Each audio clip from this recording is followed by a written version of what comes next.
Hey guys, मैं हूं अमिता और स्वागत है आप सभी का मेरे channel fit life by Amita पे। कैसे हो आप सब? आई होप आप सब अच्छे होंगे। आज की वीडियो गाइस बहुत ही ज़्यादा इन्फॉर्मेटिव है। अगर आप सब 2024 में H1B वीज़ा के लिए अप्लाई करना चाहते हैं तो पूरी वीडियो एंड तक देखना और समझने की कोशिश करना। तो H1B वीज़ा आपको कैसे मिलता है या आप उसके लिए एलिजिबल हो या नहीं, ये भी मैं बताऊंगी। H1B visa basically non immigrant visa है। ये मेनली स्टेम कैटेगरी के लोगों को मिलता है। स्टेम के अलावा अगर आपकी कैटेगरी है तब पर भी आपको मिलता है, बट वो रेयर चांसेस हैं, थोड़े कम उसके चांसेस है। बट मोस्टली जैसे जो भी अमेरिका में लोग H1B वीजा पे ज्यादातर जो लोग हैं वो है स्टेम कैटेगरी के। अगर मैं स्टेम कैटेगरी कह रही हूं तो उसका मतलब ये होता है कि science, technology, engineering and mathematics. अगर आपने इन चारों किसी भी मेजर से पढ़ाई की है तो आप H1B के लिए एलिजिबल हैं और आपको H1B वीजा मिल सकता है। और अगर आप अमेरिका आना चाहते हैं तो आपको H1B के लिए जरूर ट्राई करना चाहिए। तो H1B वीजा आखिर मिलता कैसे है? इसके दो तरीके हैं मिलने के। पहला जो मैं अभी एक्सप्लेन करने जा रही हूं, लॉटरी प्रोसेस होता है। साल में एक बार इसका लॉटरी निकलता है। क्यों? क्योंकि H1B वीजा के लिए पूरी दुनिया से बहुत ज्यादा एप्लीकेशंस आते हैं। तो इनका जो सीट है H1B वीजा के लिए एक साल का वो होता है 85,000 में 20,000 सीट्स रिजर्व्ड होते हैं स्टूडेंट्स के लिए जो अमेरिका से मास्टर्स करते हैं, और बाकी जो 65,000 सीट्स होते हैं उसमें सारे लोग फॉल होते हैं। तो बेसिकली होता यह है, जो अमेरिका से मास्टर्स करते हैं स्टूडेंट्स उनका एप्लीकेशन पहले पिक होता है, तो 20,000 उसमें से पहले पिक हो जाता है। फिर जो भी लोग बचते हैं नॉन मास्टर वाले और जो मास्टर वाले भी बचते हैं वो फिर से फॉल करते हैं 65,000 सीट्स में। तो जितने एप्लीकेशंस बचते हैं 65,000 में आपको लॉटरी में आना है। अगर आप नहीं आओगे तो बेसिकली आप सिलेक्ट नहीं होते हो H1B वीजा के लिए। तो समझ गए, 85,000 टोटल सीट्स होती हैं एक साल में H1B वीजा के लिए। इसको कैप H1B वीक कहते हैं। इसका एक जो दूसरा पार्ट है वो मैं आप लोगों को अभी थोड़ी देर में बताऊंगी। अगर ये लॉटरी प्रोसेस में आप पिक नहीं होते तो फिर आप अगले साल ट्राई कर सकते हो। तो बेसिकली साल में एक ही बार मौका मिलता है कि आप इस लॉटरी के लिए अपना एप्लीकेशन भेजो। दूसरी चीज, ये आपका एप्लीकेशन खुद से आप कर सकते हो या आपको कोई कंपनी चाहिए। तो गाइज, ये एप्लीकेशन जैसे हम लोग टूरिस्ट वीजा वगैरह खुद से कर सकते हैं, H1B वीजा आपका कोई एम्प्लॉयर कर सकता है, आप खुद से नहीं कर सकते हो। तो सबसे इंपॉर्टेंट बात है कि आपको H1B वीजा के लिए कोई एम्प्लॉयर होना चाहिए जो कि आपका H1B वीजा फाइल करे। ऐसे अमेरिका में काफी सारे कंसल्टेंट हैं जो कि H1B वीजा फाइल करते हैं सारे लोगों का।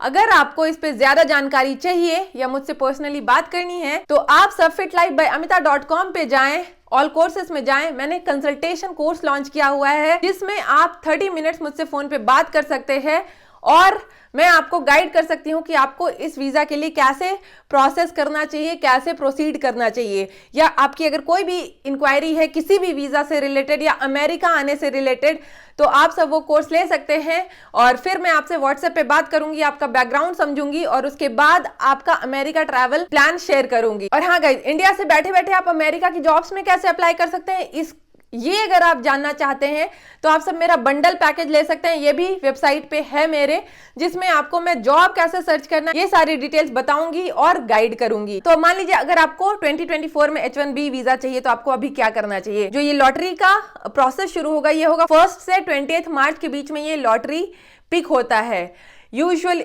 लास्ट ईयर H1B वीजा के लिए बहुत ज्यादा एप्लीकेशंस आए थे जिसमें कि डुप्लीकेट फाइलिंग बहुत ज्यादा थी। डुप्लीकेट फाइलिंग क्या होती है? मान लीजिए मैंने 10 लोगों से अपना H1B वीजा फाइल करवा दिया, रजिस्ट्रेशन इसको कहते हैं, लॉटरी में बस डलवा दिया। क्यों डलवाया? ताकि मेरा लॉटरी में पिक होने का चांस बढ़ जाए। ऐसे बहुत सारे लोगों ने लास्ट ईयर किया था जो कि गलत है। क्योंकि क्या होता है कि अगर मान लीजिए आपने 10 एप्लीकेशन डलवाया, आपका 3 पिक हो जाए तो आपने तो 2 लोगों का हक मार लिया, आपने 3 सीट्स रिजर्व कर ली खुद के लिए, राइट।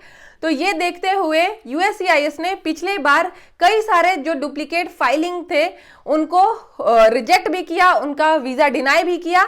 और इस बार वो लोग स्ट्रिक्ट रूल लाने वाले हैं कि इस बार वो पर रजिस्ट्रेशन नहीं जाएंगे, वो बेनिफिशियरी नंबर के साथ जाएंगे। बेसिकली वो यूनिक ही एप्लीकेशंस पिक करेंगे। मतलब कि अगर आप 10 बार भी रजिस्ट्रेशन करवाते हो डिफरेंट एम्प्लॉयर के साथ H1B के लिए, पर आपका एक ही बार लॉटरी के अंदर जाएगा। मल्टीपल रजिस्ट्रेशंस होने का एक और बहुत बड़ा रीजन था कि सिर्फ और सिर्फ $10 इसका फी था। तो $10 कोई भी अफोर्ड कर सकता था आसानी से, बट इस बार USCIS ने प्रपोज किया है कि जो रजिस्ट्रेशन फी है वो $10 से लेके $210 तक का बढ़ाने का। तो चांसेस है कि वो $210 $210 रजिस्ट्रेशन फी रखें, अब $10 नहीं रखेंगे। ये सिर्फ और सिर्फ हो रहा है क्योंकि ये डुप्लीकेट एप्लीकेशंस बहुत आए थे लास्ट ईयर और उससे पहले। तो इस बार गाइज अगर आप कितनी बार भी रजिस्टर कराओ, आपका एप्लीकेशन एक ही बार जाएगा लॉटरी में। दूसरा चेंज की फी बढ़ने के चांसेस हैं $210। तीसरा जो डेट है 1 मार्च से लेके 20 मार्च तक का ये लॉटरी का प्रोसेस होगा, तो आपको अपना एम्प्लॉयर उससे पहले फाइंड आउट कर लेना है ताकि आप भी लॉटरी में जा सको। जरूरी नहीं है उसके लिए कि आपका अमेरिका में होना, आप किसी भी कंट्री में है, आपका जो एम्प्लॉयर है वो यूएस का होना चाहिए और वो आपका एप्लीकेशन फाइल कर दे। ऐसे बहुत सारे कंसल्टिंग फर्म्स हैं अमेरिका में, वो आपका वीजा फाइल कर सकते हैं। आपको बस वैसी कंसल्टेंसी फाइंड करनी चाहिए। पास्ट में ऐसा कई लोगों के साथ हुआ है जो कि इंडिया में बैठे हुए हैं, बस यहाँ पे $10 में कंसल्टेंसी उनका वीजा फाइल करती है और उनका पिक हो जाता है। उसके बाद आगे का प्रोसेस होता है, बट पहला स्टेप है कि आपका लॉटरी में आना, और जो लॉटरी का रिजल्ट है ये एंड ऑफ द मार्च में आना शुरू हो जाता है। और अगर आप पिक हो जाते हो लॉटरी में, उसके बाद आपका जो एम्प्लॉयर है वो पिटीशन फाइल करता है। वो एक लंबा प्रोसेस है, उस पिटीशन में आपका काफी सारा डिटेल्स जाता है, बट जो ये लॉटरी प्रोसेस है रजिस्ट्रेशन में सिर्फ आपका पासपोर्ट जाता है, आपका नाम जाता है, ज्यादा बाकी डिटेल्स नहीं जाती कि आप जॉब क्या करते हो या आप जॉब क्या करोगे, ये कोई डिटेल नहीं जाता। बहुत ही छोटा सा इंफॉर्मेशन है, इसीलिए भी कई सारे लोग इसमें 10 जगह से फाइल करवा देते थे। लोगों के मन में सवाल आ रहा होगा कि मान लो कि ये लॉटरी में आपका नहीं होता है तो कोई और ऑप्शन है क्या H1B लाने का। तो गाइज मैंने अपने बंडल कोर्स में एक अच्छा सा ऑप्शन आप लोगों को बताया है H1B का, कि उसके लिए आपको लॉटरी के थ्रू नहीं जाना है, वो कोई भी कभी भी आपका फाइल कर सकता है। इसमें बेसिकली आपको नॉन प्रॉफिट ऑर्गेनाइजेशन फाइंड करना होता है जो कि आपका H1B वीजा फाइल करे, और उसके लिए जरूरी नहीं है कि सिर्फ साल में एक बार फाइल करे, कभी भी फाइल कर सकता है, उसे कहते हैं आप एग्जम्प्ट H1B। तो इसके बारे में अगर और जानकारी चाहिए, आपको मुझसे बात करनी है, आप सब मेरा कंसल्टेशन या बंडल पैकेज ले लेना। ये मेरी वेबसाइट fitlife.amita.com पे है, ऑल कोर्सेज में जाना, लिंक मैं नीचे डिस्क्रिप्शन पे भी डाल दूंगी। और अगर आप मुझसे कंसल्टेशन लोगे, फोन पे बात करोगे, तो मैं चीजें अच्छे से आपको चीजें समझा दूंगी आपके बैकग्राउंड के हिसाब से। तो हाँ गाइज, अगर आपके पास कोई एम्प्लॉयर है, किसी को जानते हो कंसल्टिंग फर्म को, तो आप उनको बोलो आपका H1B 2024 के लिए फाइल करे। अब टाइम नहीं है, जनवरी ऑलमोस्ट खत्म हो गया है, फेब बस बसता 1 महीना, मार्च 1 से रजिस्ट्रेशन डेट शुरू है। और किसी भी क्वेरी के लिए आप सब मुझे रीच आउट कर सकते हैं मेरे कंसल्टेशन कोर्स के through. Alright guys, I hope कि आप लोगों को ये वीडियो अच्छी लगी। आप सब मुझे इंस्टाग्राम पे भी फॉलो कर सकते हैं, मैं इंस्टाग्राम पे भी काफी ज्यादा एक्टिव हूँ और बहुत सारी इंफॉर्मेटिव वीडियोस पोस्ट करती रहती हूँ। मिलती हूँ आप सबको अगले वीडियो में, तब तक के लिए stay happy, stay fit, bye bye.